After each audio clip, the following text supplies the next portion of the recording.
tonight. Alright! We're gonna have a TV party, alright! Tonight! We've got nothing better to do than watch TV and have a couple of brews. Everybody's gonna hang out here tonight! Alright! We'll pass out on the couch. Alright! Tonight! We got nothing better to do than watch TV and have a couple of brews. Don't talk about anything else. We don't wanna know. We're dedicated to our favorite shows. And tonight, our favorite show is Runaways, Season 2, brought to you by the good people at Marvel, ABC Studios, and Hulu. And Brian K. Vaughan. I'm your mandated reporter, and frankly, I'm mortified, Mr. Mark Radledge, your host with the most.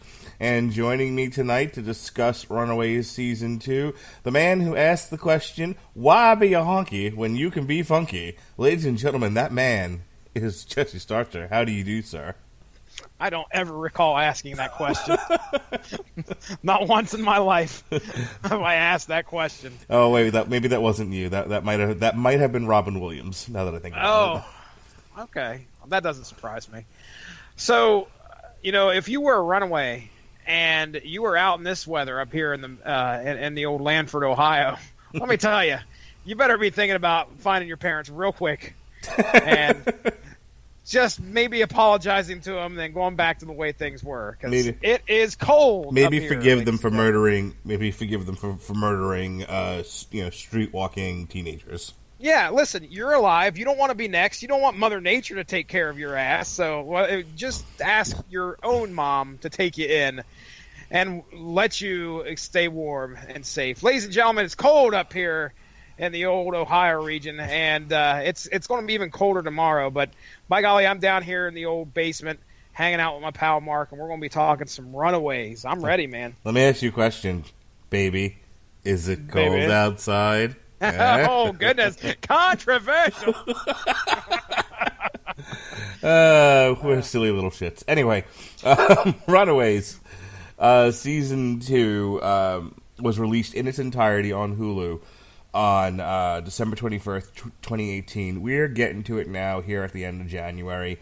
With everything that went on in January, it's just very hard to do things as they were coming out, especially when between Hulu, Netflix, and the theater, things were dropping literally the same day. So you had like Aquaman, Bumblebee, Runaways, just everything dropping all at once.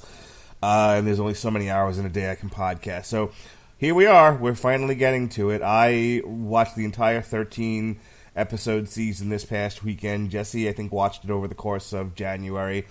Let's start with just a basic, general, what did you think of the second season? Well, that wasn't too bad. I mean, I don't think it was as good as the first. No, you're wrong. Okay, to try and quantify that, it'd be kind of hard for me. It wasn't horrible. I mean, there were some better spots, and there was some stuff that I was like, okay, well. You know what made the second season superior than the first season? Tell me. It didn't take 13 episodes for them to run the fuck away.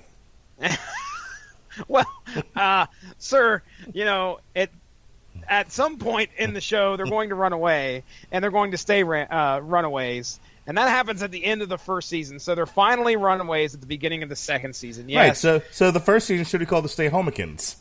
Stay Homikins. Brilliant. I think they tried to run that past the table, the production table, and they're like, no, I think we better stick with Runaways. Brian K. Vaughan probably spoke up and said, excuse me. I take issue. I take umbrage. Take umbrage with Stay Homikins. I don't know what that is. Not happening on my watch. But yeah, I mean, okay, they finally ran away. There were some bright spots in here, for sure, during this season, much of which we'll get to. You are wrestling with this, and I just have to know, what is if you can kind of draw a circle on the one thing that you're struggling with that makes the season less good less better. No, not less better. Less good than the first season. Less good. Yeah, we'll go with less good. Yeah, less good than the first season. I mean, because as soon as I said that, you were like, nah, I kind of prefer the first season, and I don't understand why. It's all fucking around aside, I legitimately don't get why. So explain it to me. Okay, in the first season, we get to see our Runaways come together. We get to see the main plot of the Pride. We get to see some, big moments that happen. Chase getting, Chase getting shot, or Victor getting shot by his wife. We had all this intrigue going on in between members of the Pride. It just seemed like there was a lot more meat on the bone in that season than there was here. There were moments and arcs through this second season that I was just like, okay, I'm not into it. Number one, okay, you told me to put a circle around something. The bit between, what's her name here? Oh, I had my notes. Give me a second. Carolina's mom.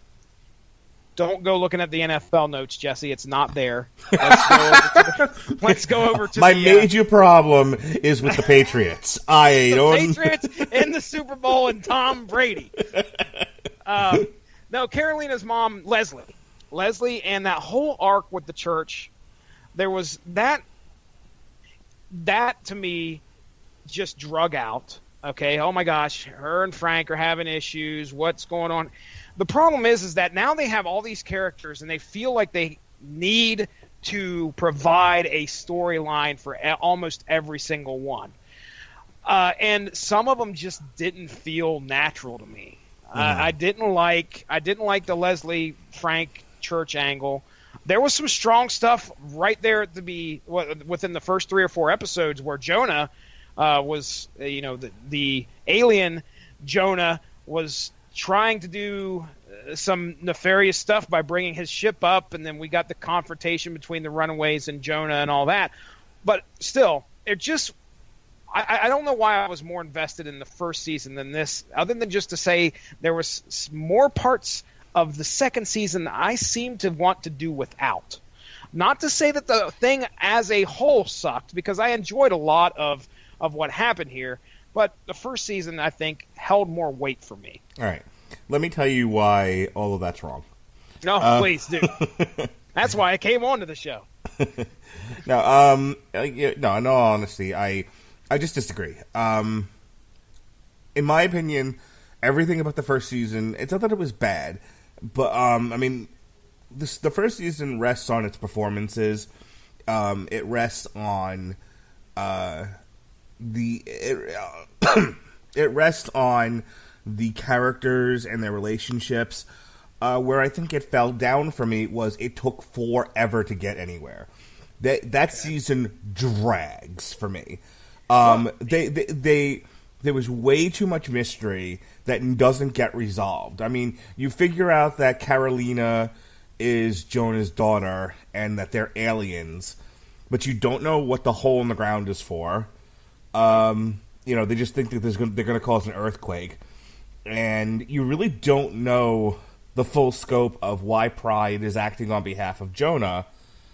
Everything is left up to mystery, and it's like, well, we'll deal with it in the second season, which kind of drives me up the wall.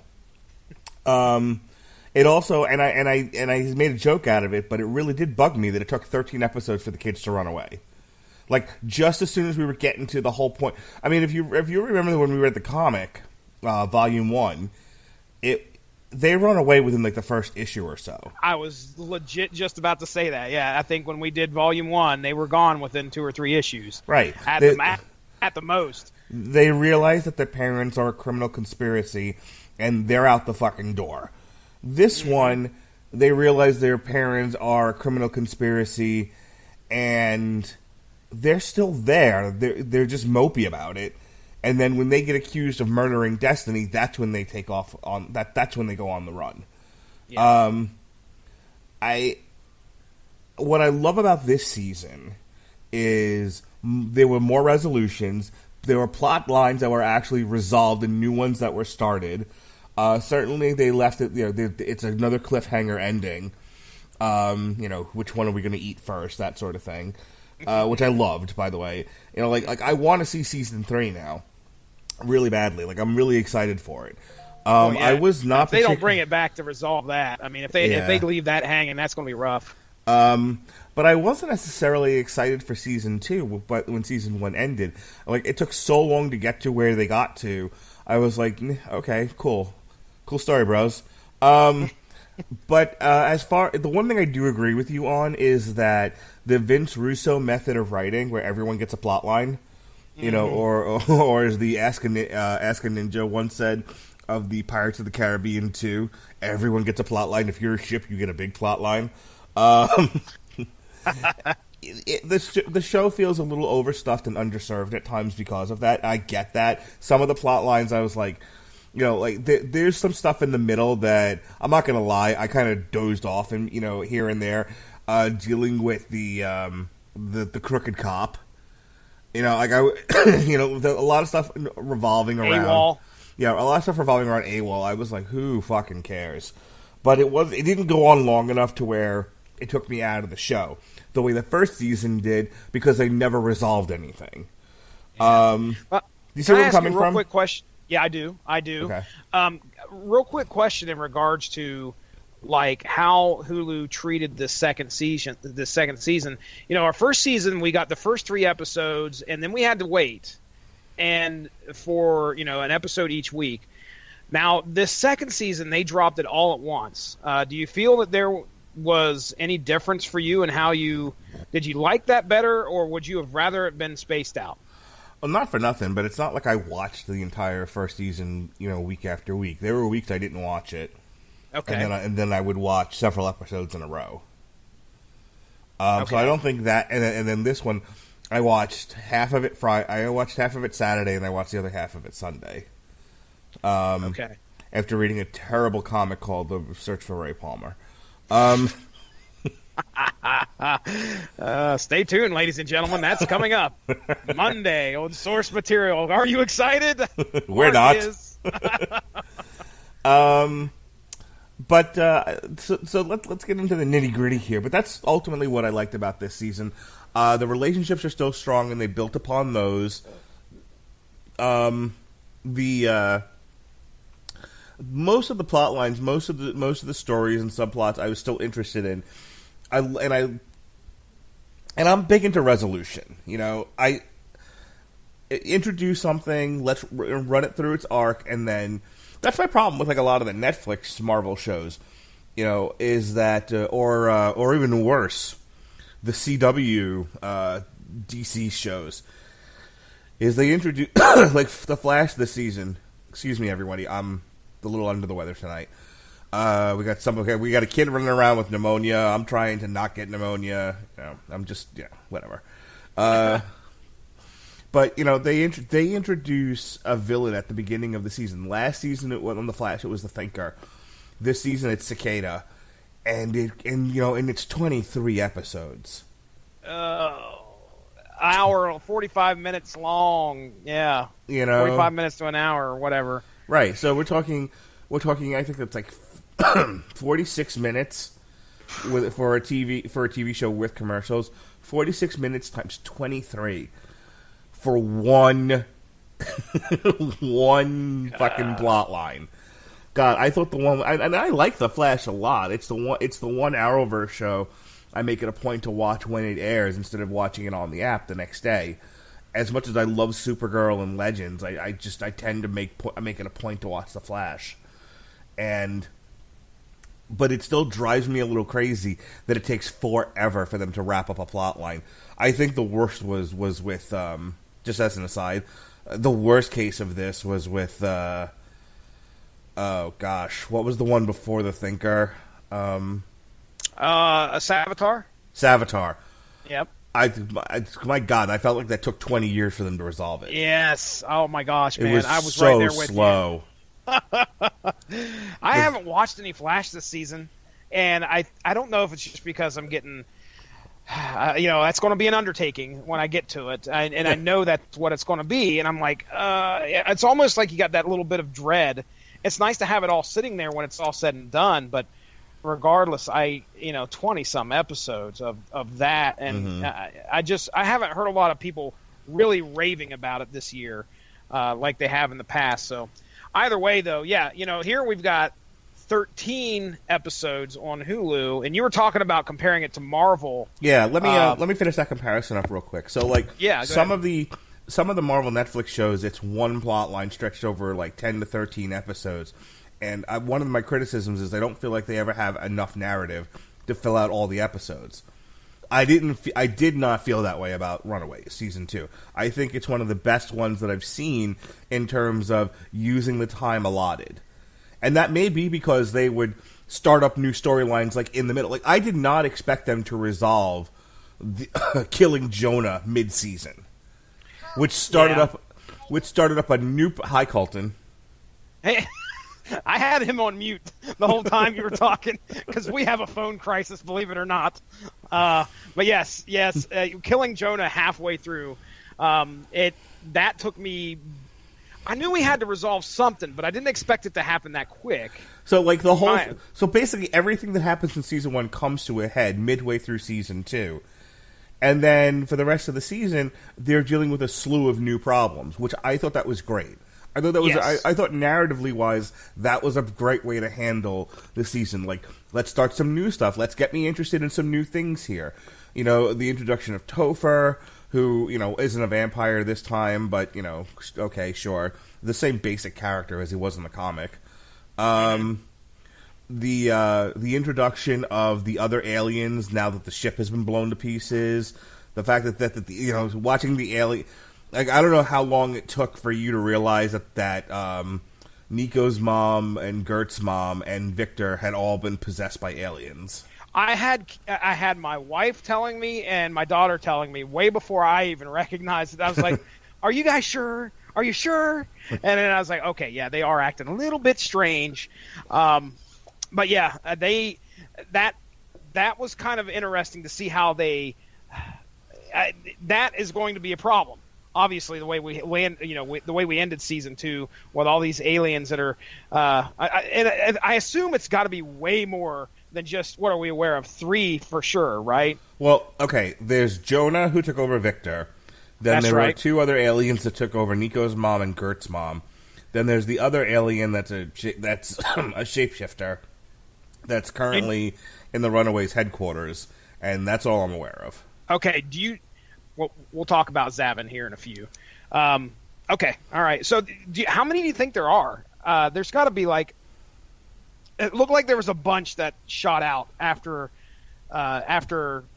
the ship exploded or whatever. No, it was Jonah that exploded, wasn't it? Or was it the ship? I can't remember. The ship's gone, and he got stabbed.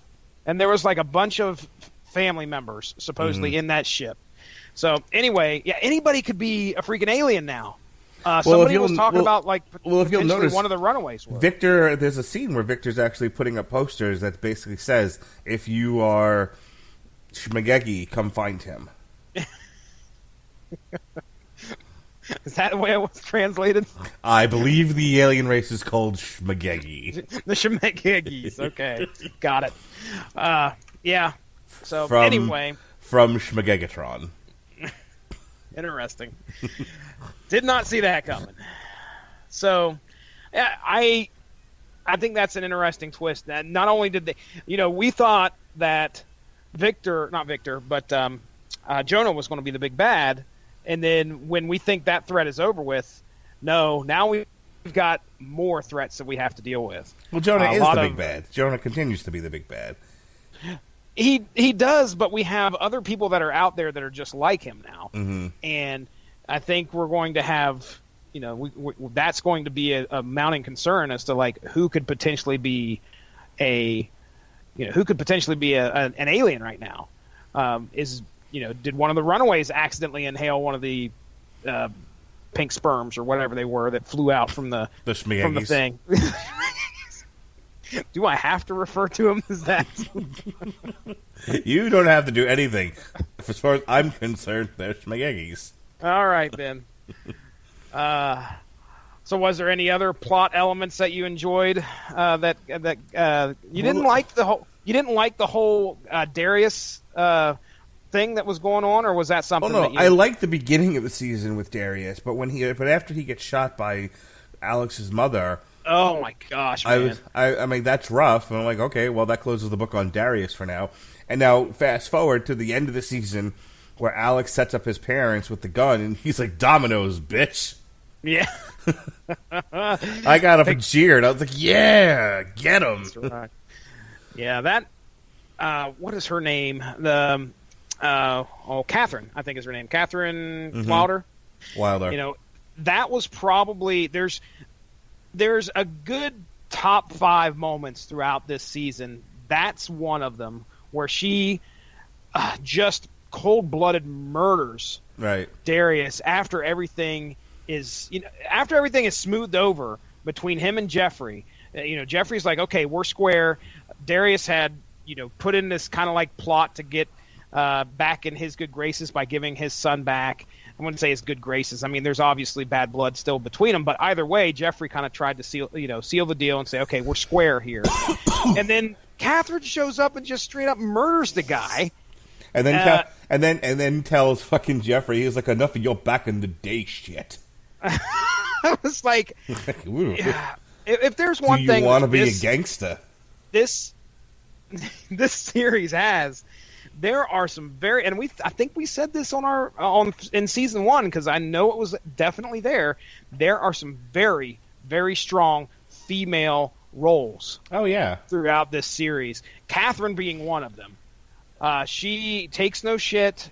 She is, it's almost like who wears the pants in the family, and it's usually the women. It seems like even, in the first season where Chase's mom. She's married to Victor, who's this abusive shit, but she at some point takes control. She's kind of getting a little bit more of a stronger role. She seems like she's taken a little bit more accountability for herself in this season as well.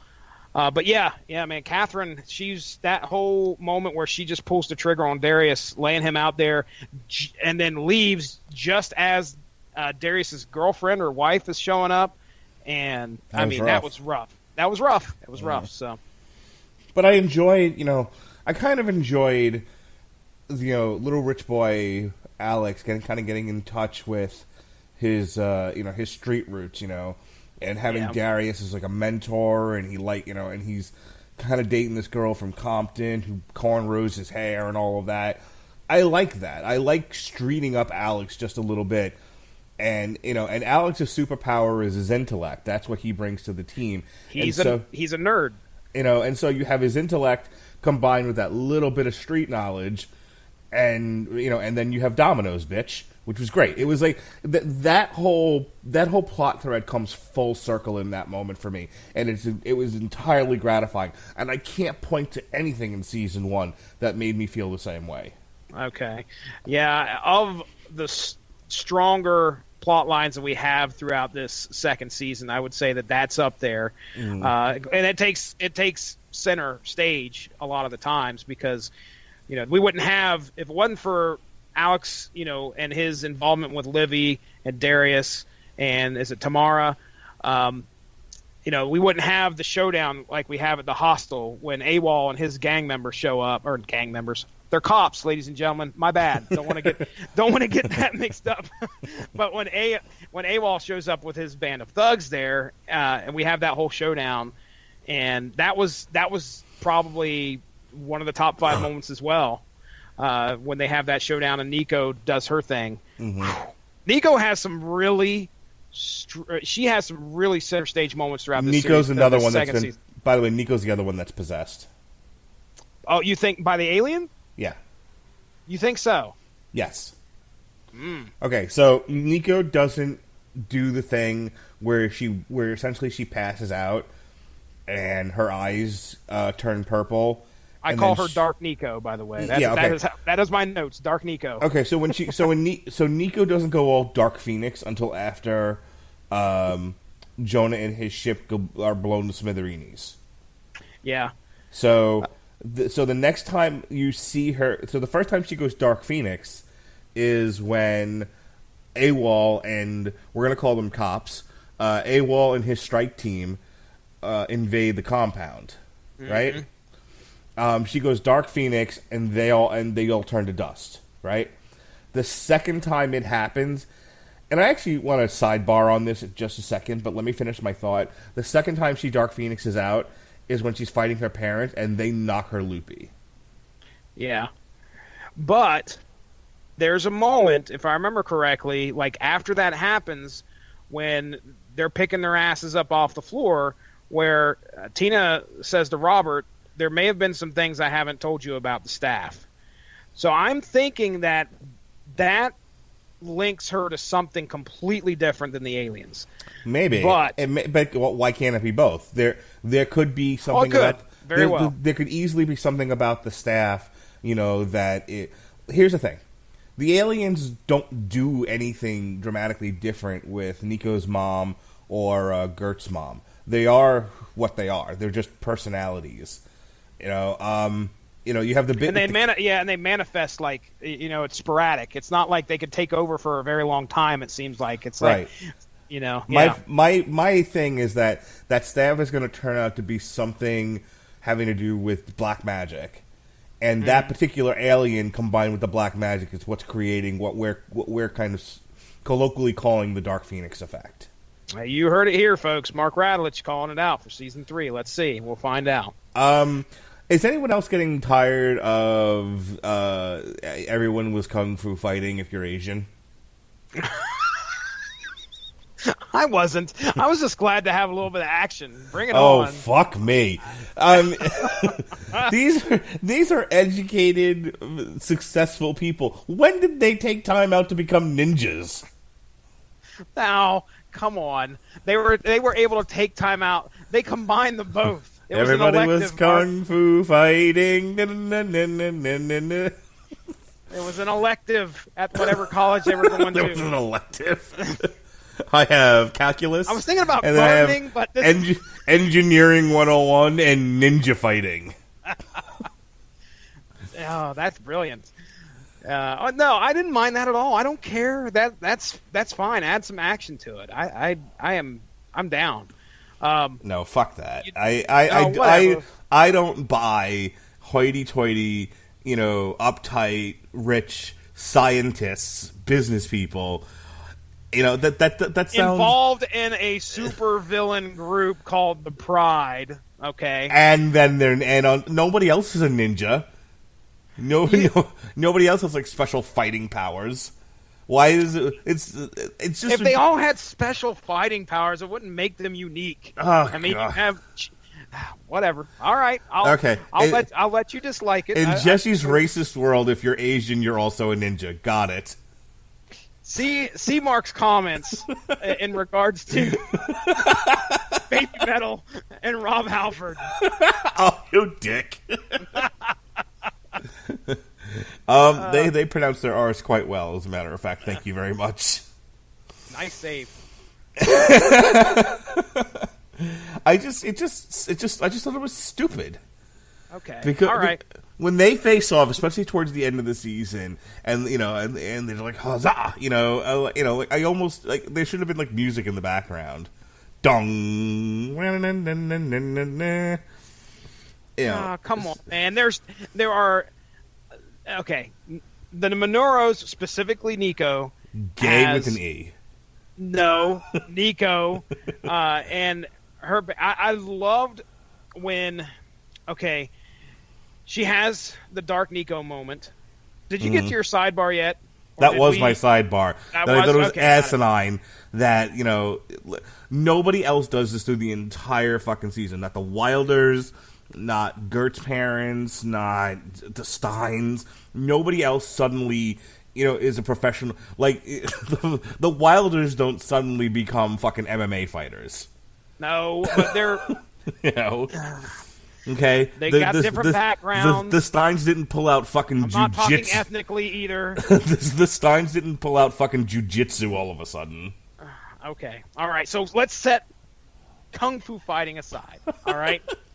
Nico has some of the biggest moments throughout the series. Number one, and I think the biggest moment that happens is when she makes the decision to kill Jonah.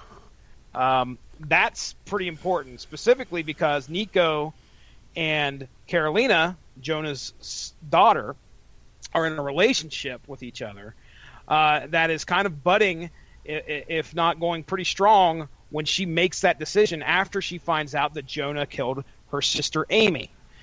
But that moment when Nico flies, now are you going to say that there's too much slow-mo in this series as well? Because if you do, I will get upset.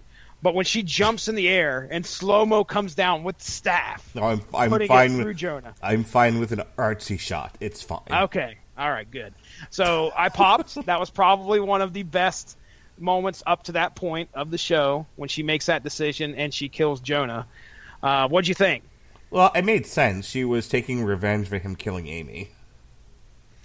So you thought that was okay. How about the fallout between Carolina and her? Were you as upset as my daughter was? The fact that Carolina had problems with what happened, because Kira was so mad that Carolina kept going, "But you killed my dad." It was like she had an issue with it. Well, don't you understand that?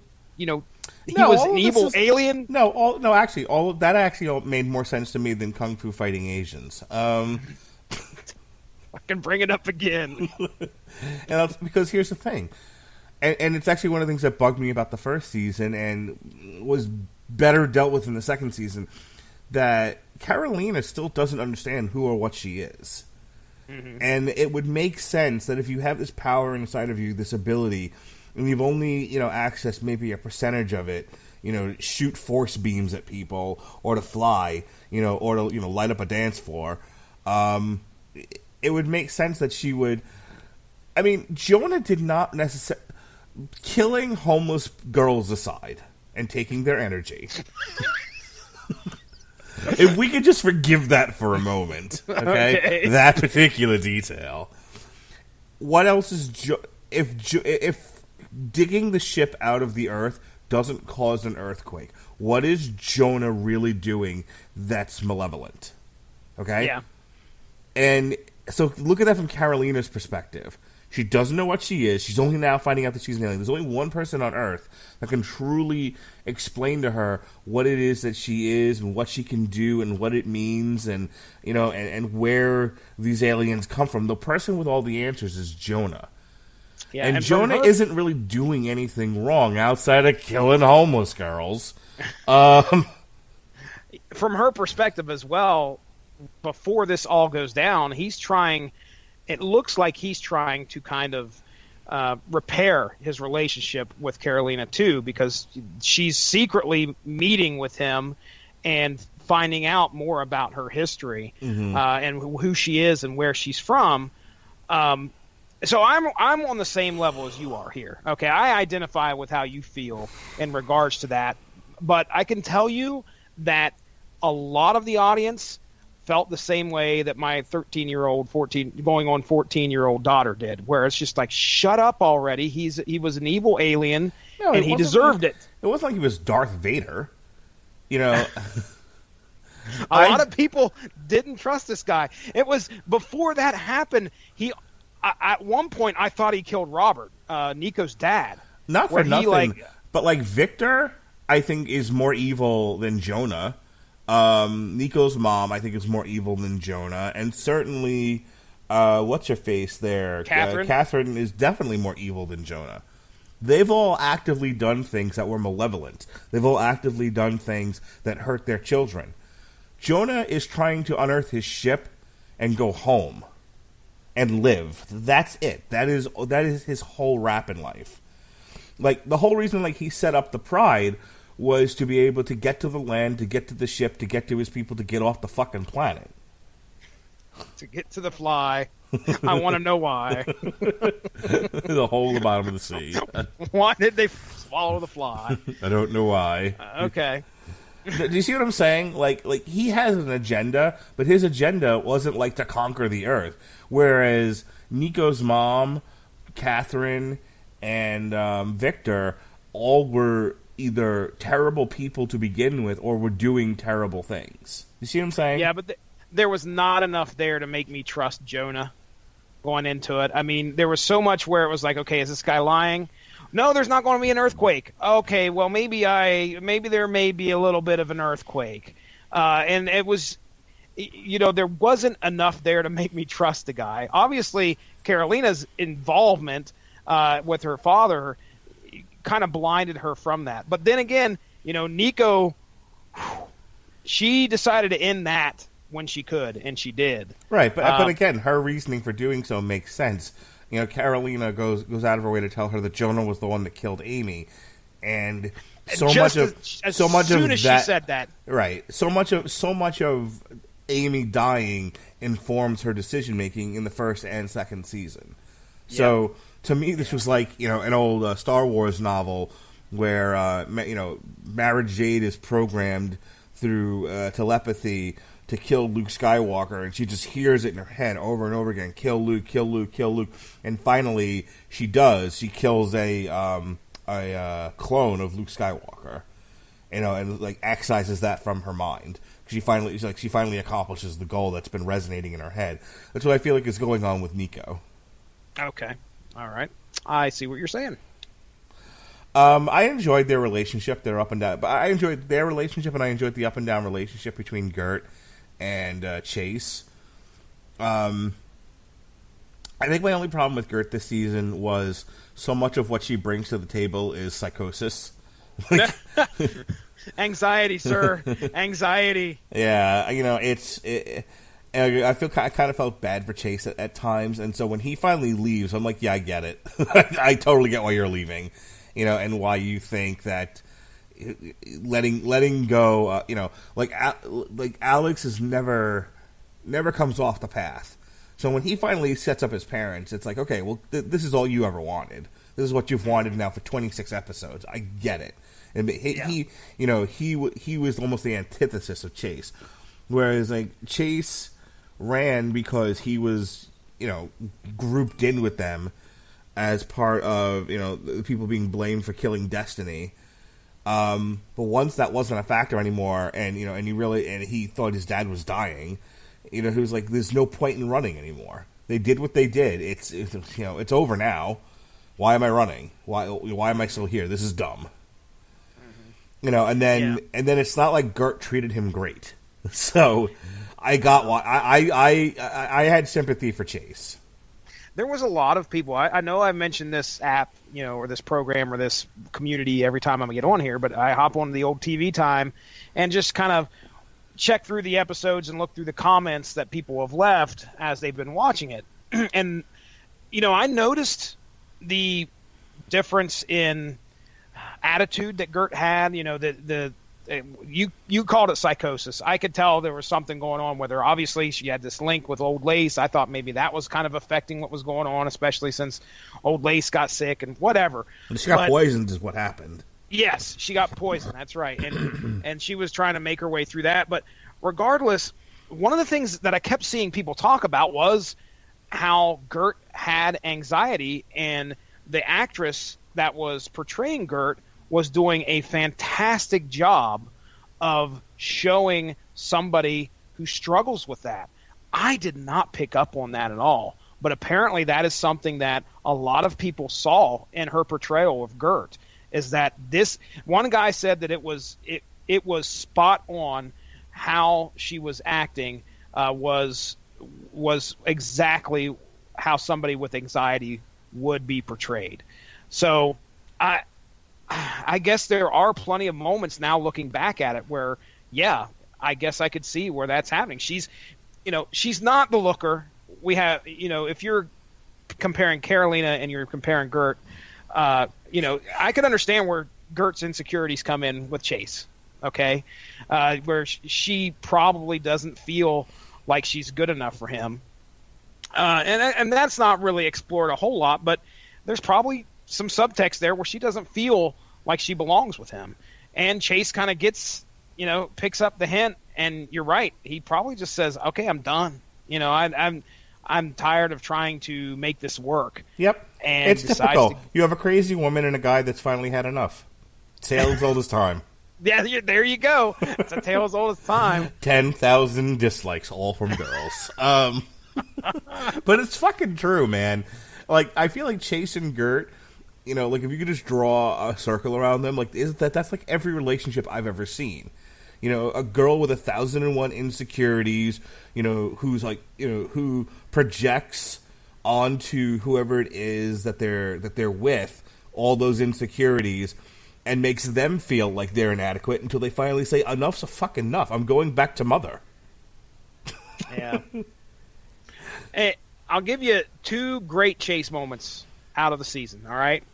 Number 1 is when the Fistigons get stolen, and this guy that steals them is supposedly known as Mike on a bike or something. They call him Mike on a bike. Right. And he takes off with the Fistigons, and Chase speaks up and says, well, that's a cute nickname, but my name's Chase.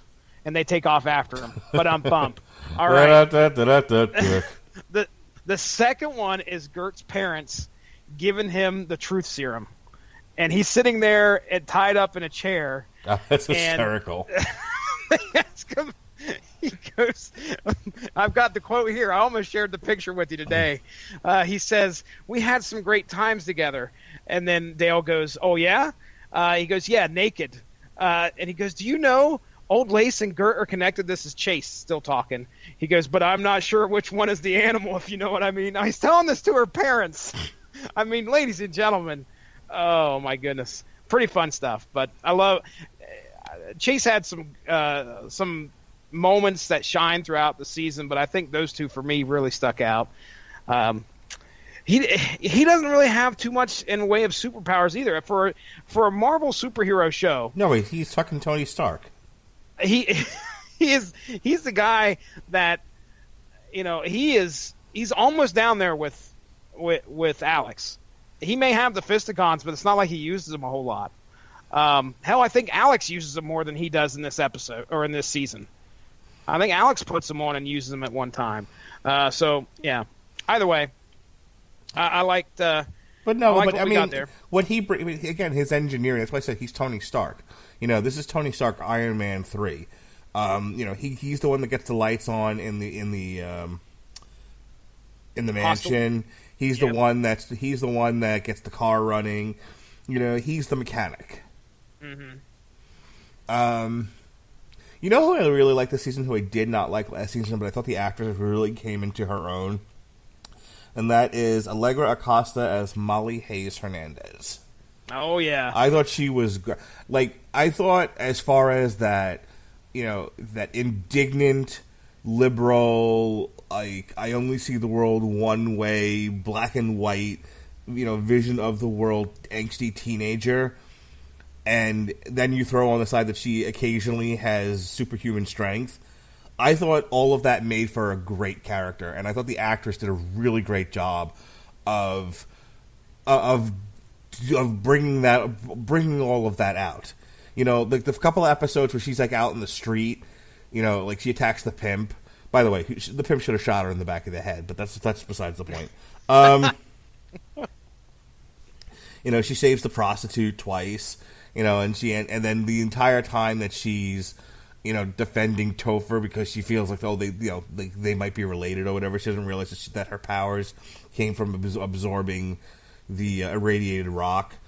You know, like she's that perfect teenage girl in the sense of she's no other arguments but her own, and she's indignant.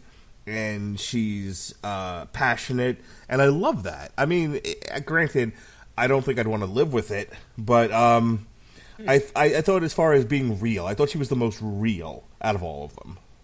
What makes Molly an interesting character is the fact that, you know, if you look at her history, she is a character that is trying to belong somewhere, and that's why, you know, the whole arc with Topher.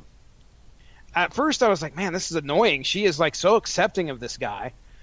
Well, I think a lot of that is because she wants to belong somewhere. I think it's in this season where we watch, in the first or second episode, we watch her, was it her aunt or something get killed Do you remember in the Facts of Life, I think it was, when Tootie wanted to go to the Jackson 5 concert and she wasn't allowed to for some odd reason? Do you remember that episode? No, I do not, but please tell me. Like Molly, the way Allegra Acosta sort of portrays Molly during that whole Topher arc is Tootie not being allowed to go to the Jackson 5. Okay. Just screaming and indignant, you know, and just like overly emotional and passionate. It's incredible. Yeah. We get to see a lot more of her powers here too in this season.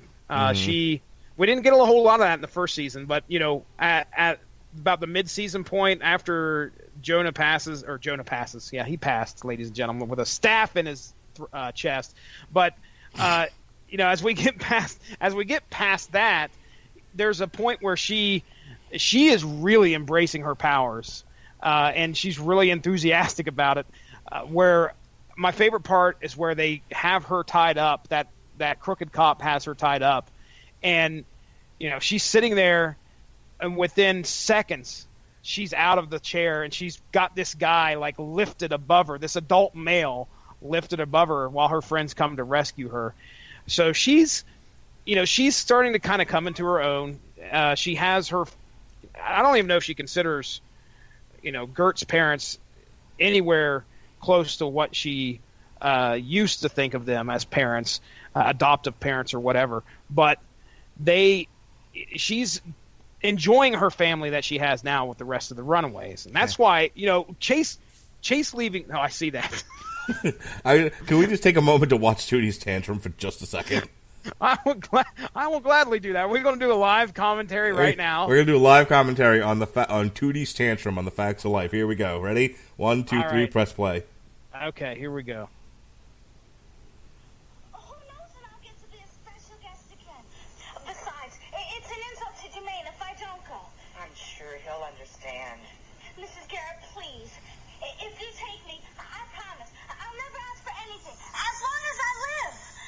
Sorry, Judy. I really am. But we can't go. We made a prior commitment. Prior commitment? I'm going. Uh-oh. Oh, there's some sass. Mrs. Garrett, this concert means everything to me. Why won't you let me go? Don't you have any feelings? Ooh. Jermaine wants me there tonight, and I'm going to be there. If you don't take me, I'll find someone else. Or I'll take a bus. Or I'll hitchhike. She's going to throw something here in a second. I said you're not going to the concert tonight. I don't care what you say. I Oh. am going. Whoa. I am going. Calm down. Dang, girl. Mrs. Garrett, I Calm down. have to be there tonight. You have to take me, please. Get the paddle, Mrs. Garrett. It's all right. So that's Molly Hernandez the entire season. You see what I'm saying? I don't think she's that bad. Oh, she's every scene. She is not Tootie Tantrum bad. Every scene she's in, she's doing that. Especially when it came to Topher. Oh, come on. She's that way when she's like, we need to go out there and fight, and you know, and she's like suggesting they become the Avengers. Basically, she's that way when she's trying to get everyone to trust Topher. Who's that basically got annoying though. I will say that for sure. Okay, I can't remember when else she acted that way, but she does this routine a couple of times throughout the season. She is Tootie wanting to go to the Jackson 5. You just saw the video. I gave you proof. All right, case closed, I guess. Tootie Tantrum equals Molly on season 2. All right. So for those of you that are working on the production of Runaways season 3, someone get a hold of Allegra Acosta and tell her you're at an 11. We need you at about a 6. Just turn it down just a little bit. It wasn't that bad. I mean, I think that her portrayal of a kid in the situation that she is in is somewhat realistic. I mean, she dude, you have no idea what you would act like. She's 15 in this season because first of all, if I pulled a Tootie tantrum on my parents, I would have gotten punched in the face. But you don't have superpowers, sir. That's the thing. You don't have super strength. You don't have yellow eyes. So Which point? there you go. You don't know how you would act if you were a kid that grew up with, it's super strength. As much as you like the Hulk, I think you probably ran through some scenarios as a kid, what it would be like to have super strength like that. And I guarantee you, at some point, you probably, I don't know if you threw a 2D tantrum or not, but I told you, if I threw a 2D tantrum when I was a kid, I got decked. Did you want to go to the Jackson 5 when you were little? I really wanted that Batman movie. The VHS? Yes. I told you that story. I do remember that story. Got yelled at in the middle of the video store that, it turned up for Christmas. Lucky me. Oh my goodness, this is good therapy. I think sometimes we get to actually talk about our problems and our issues. Our 2D tantrums. You have a teenage daughter. Has she ever thrown a 2D tantrum? No. Since she's been a teenager, she's been actually pretty compliant. There hasn't been too many problems where I've said no and she's thrown a huge fit about it. Mm-hmm. However, she is a daddy's girl, so sometimes dad might cave in when maybe he should put his foot down and keep it down sometimes. But luckily, I don't have to deal with that. Caleb would be the one that would throw a 2D tantrum. You talk about, dude, over dramatics. It is the most over dramatic thing you've ever seen sometimes. And you're just like, you've got to be kidding me. I mean, we didn't see Tootie drop to the floor and kick or anything like that. But there was a time where I could probably see Caleb doing that. So cannot wait for our kids to get together. Tootie tantrums all around. Because Lily would never Tootie. Lily breaks down and cries and and whatever else. But I've never seen her throw a 2D tantrum. Not in the 8 years she's been alive. My son, however, throws a 2D tantrum every day. Tootie straight up told Mrs. Garrett no. Yeah. And it's a rare occasion that happens here. Mm-hmm. So I don't know how often that happens there. But, that's a rough one to take when the kid just straight up tells you nope. And you're like, oh, well, now we've got a problem. Yeah, no. I mean, look, Jonas has said no on plenty of occasions, and then he's been made to do it anyway. He learns the error of his ways. Real quick. Dad is, again, Dad works in a jail, and all I hear is the inmates whenever he starts to act a certain way. And I'm like, nope, no. You are in an unfortunate situation where your father deals with this sort of behavior for a living and will not tolerate it. Damn, and that must be nice to have that kind of experience sometimes, to actually be able to handle stuff like that. Me, not the case, sir. I don't tell people no to their face at work. I usually just do it behind a computer screen. You're not. I wish I could do that for here at home. That would be awesome. Yeah, I would love to do that. You're not getting any unemployment. Good night. Click. Have a good one. Enjoy your day. All right, let's see. We've been at this now for almost an hour here. So, we've just been kind of bullshitting about the show. We haven't really attacked it from a any kind of structured point of view, which is fine. Every one of these shows are kind of tackled differently. Is there anything before we start to close up? Now, you didn't let's talk about the Church of the Gaborum and Leslie and Frank and that whole thing. You did not like that plot or subplot where basically once the cat's out of the bag, Leslie's like, yeah, the church is a bunch of bullshit. It was set up as essentially a lure to get teenagers to feed to Jonah, and now that Jonah's dead, it has no purpose.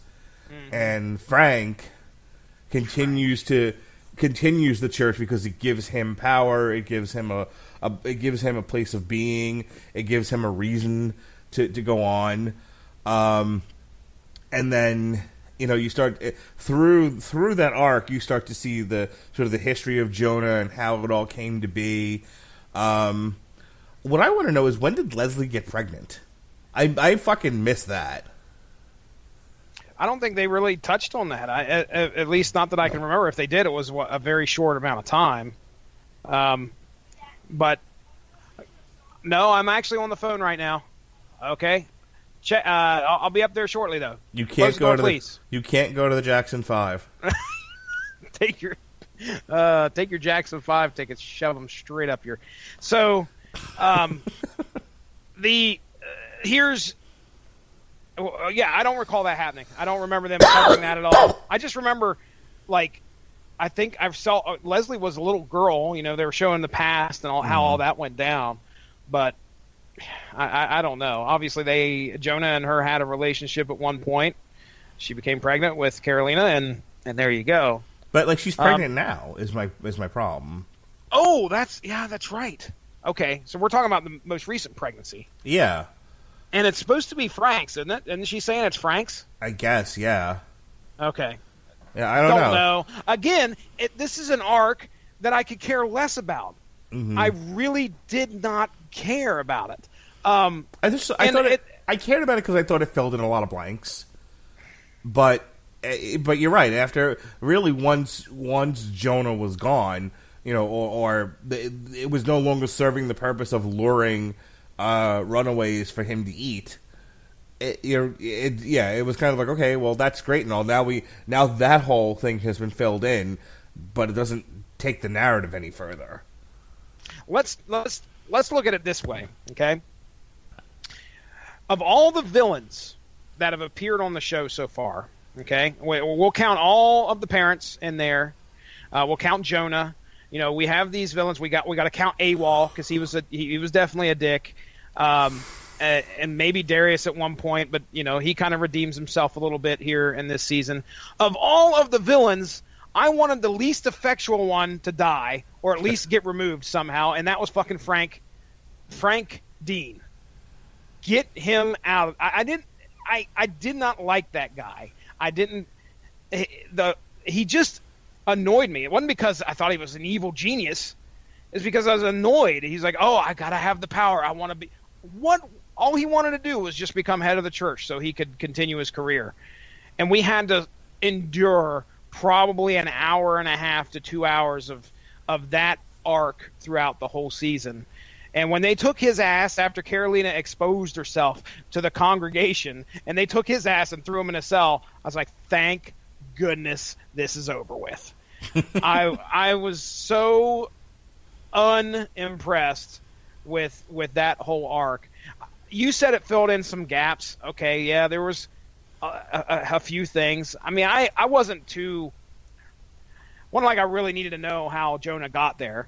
I just assumed he got there and he was involved with the church. I had a feeling everything that they showed in there, in the the flashback scenes, I had a feeling all that. I knew all that already. I didn't think that needed to be explained. I mean, we get an idea of to who.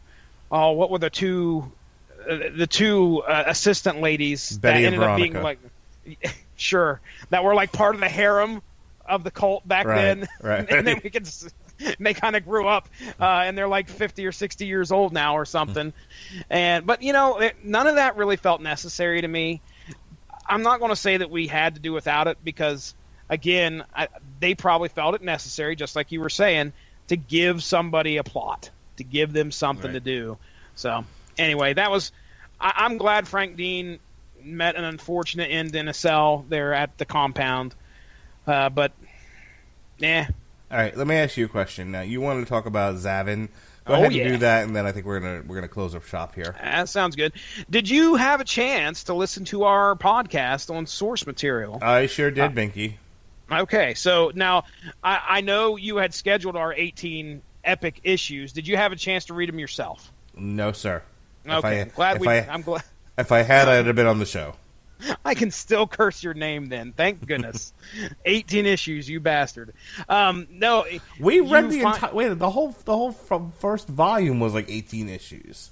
No, yes. There's no way it was like only 8 issues. No, it couldn't have been that long. No bullshit. No way. And then we also did this for Guardians of the Galaxy. We did the entire first volume, and it was like 18 issues. I do not recall that. But either way, I'm gonna look it up right now. It still wounds me. It still wounds me, sir. I'm going to look it up right now for your ass. Zavin. So Zavin's going to, at least in the comics, okay, now we know how Marvel changes things for TVs, but ladies and gentlemen, we are going to have a Skrull on our hands. Hang on. Runaways, the complete collection, Volume 1, 1 through 18 issues. Dominoes, bitch. No perfect slam has ever been put on me, at least for quite a while, other than Domino's bitch and you proving me wrong. All right. So anyway, Zavin was one of those kind of inside things where clearly that matched up with what we read on source material. Zavin being back there. Now they don't jump into that a whole lot, other than I think the very final episode, they kind of explain why Zavin is back and saying my betrothed. To be honest, that last episode, I was kind of in between cleaning and letting my daughter and my wife watch the episode, so I caught a little bit of it. But, that'll be an interesting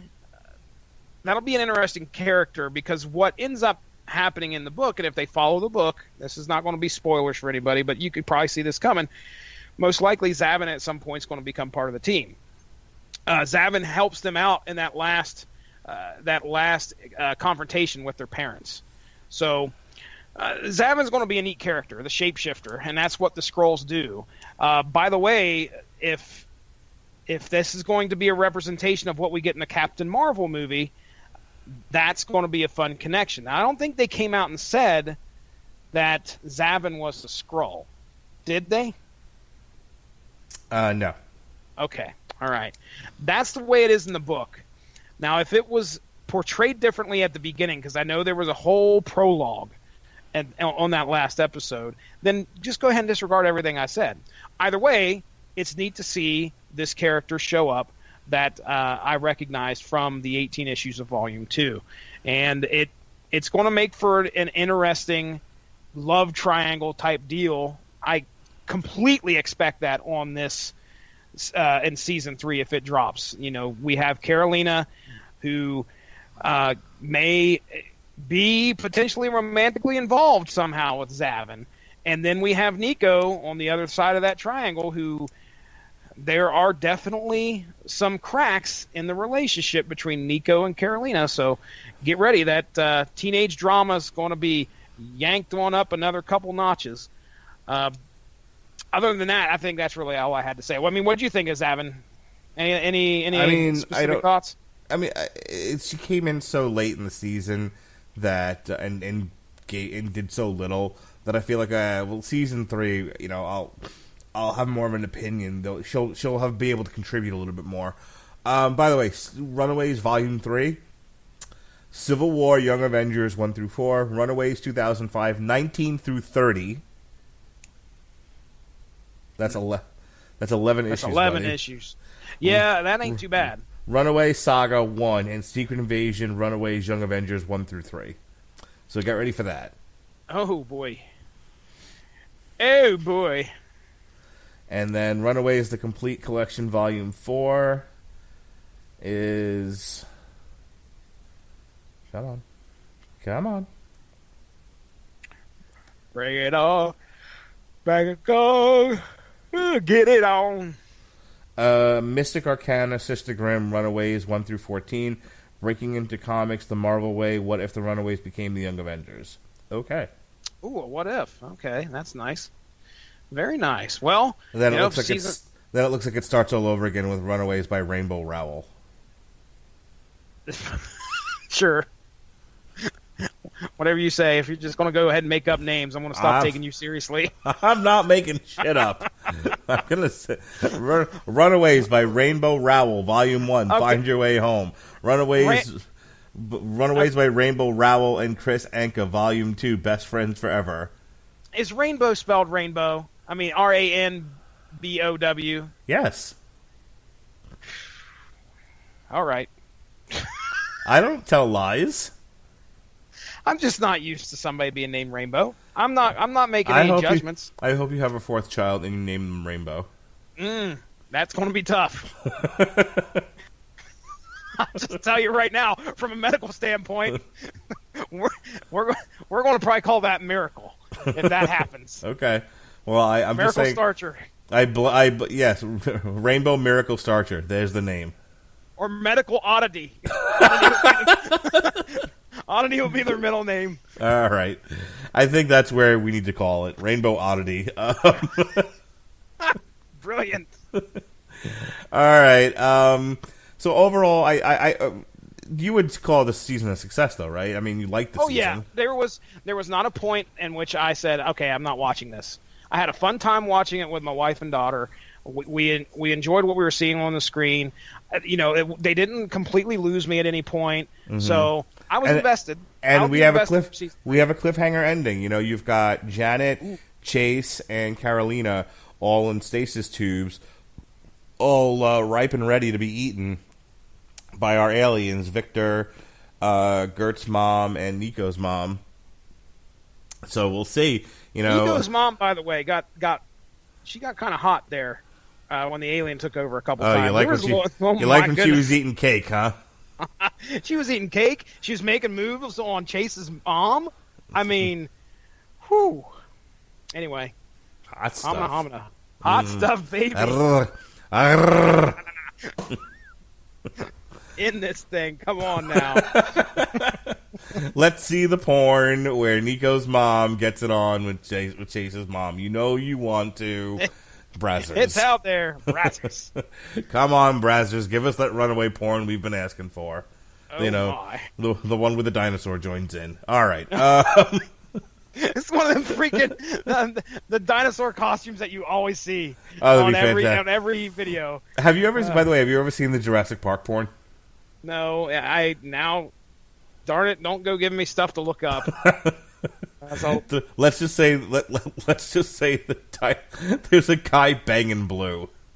Oh my gosh! And which essentially is a woman dressed up, a large-breasted woman dressed up in a blue dinosaur costume. The actual answer I should have came up with was no, but I bet you have. I'll tell you. And I would have been right. I do that. Look, I do this research for the people. Oh, because if I don't do it, who will? I've got Fallen Kingdom on Damn You Hollywood. I've got to do my research. All right. With that said, this was fun. Tomorrow we'll do it all again. Jesse and I will. He'll continue to ask the question, "Why be a honky when you can be funky?" But he'll be doing it on the Metal Hammer of Doom, a pale horse named Death. Want to give everyone a preview? Want to give everyone a preview? You want to give everyone a preview of what you thought of the album? Let me tell you a little something. There is more crying in this album, legit crying in this album than I heard in all of 2018. Nice. So there's that. All right, it's gonna be exciting. And then finally, I don't have a podcast for Thursday and Friday this week. Thank God. I need a break.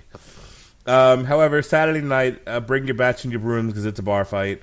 Pat Mullen and I, Mixer Toxic Masculinity, will be doing a commentary for Sergey Kovalev versus Elater Alvarez. All right. Elater Alvarez on ESPN at 10 o'clock. Coming at you live from Frisco, Texas. On the 4th of February is The Search for Ray Palmer or Mark Gets a Nosebleed, whichever you like. Robert Winfrey and I will be back for Voltron Season 8, the final Netflix Voltron season, and we'll be putting that series to bed. Jesse and I will be reviewing Bring Me the Horizon, and then theoretically, if Sean remembers, we'll be doing... Is that the new title of the show? If Sean remembers? If Sean remembers. We'll be doing an on-trial for Pan's Labyrinth. And then finally, Jesse is all set for this. We've got Punisher Max Volume 5, The Slavers, on source material, and then Punisher Season 2 from Netflix. And then we'll be reviewing Beast in Black. No podcast for Thursday or Friday. Saturday the 16th is Leo Santa Cruz versus Miguel Flores, and that's going to be on Big Fox. Theoretically, On February 18th, we'll be doing another DC Looney Tunes show on source material. Hopefully the gang will all be back. We'll have Alexis Hana, myself, Jesse, maybe Josh Calandros, maybe my dad. One never knows. One never knows what evil lurks in the hearts of men. The shadow do. That's like the 9th time I've heard you reference that. Can you please explain why that line is continually messed up? Because you pulled it from something else. What is it? I honestly, my dad would say it all the time, but he'd say it right, and then I repeated my dad, but I fucked it up. My dad and you continually just, you just repeat that fuck up every time on a podcast. Every single time. Nice. You know what I don't fuck up though? Why be a honky when you can be funky? Yes, sir. A question I will ask myself as I go to bed tonight. Robin Williams, Reality, what a concept. You should listen to it, and then you'll know. Okay. I made my wife listen to it on the way home from West Palm Beach. On February 20th, we'll welcome you back to Avantasia. And then we were supposed to do that this Thursday, but I did not have time to watch The Crown Season 2, so we pushed it off until February 21st. But we're definitely doing it then. I'm not pushing it off any further. God damn it. Does the new WWE Championship have like a wood grain finish? Not that I'm aware of. Okay, all right. Well, then I'm apparently, maybe this is a meme. Oh, you know what it was? Daniel Bryan debuted an eco-friendly title tonight. Okay. Because he's a heel, you see. That's funny.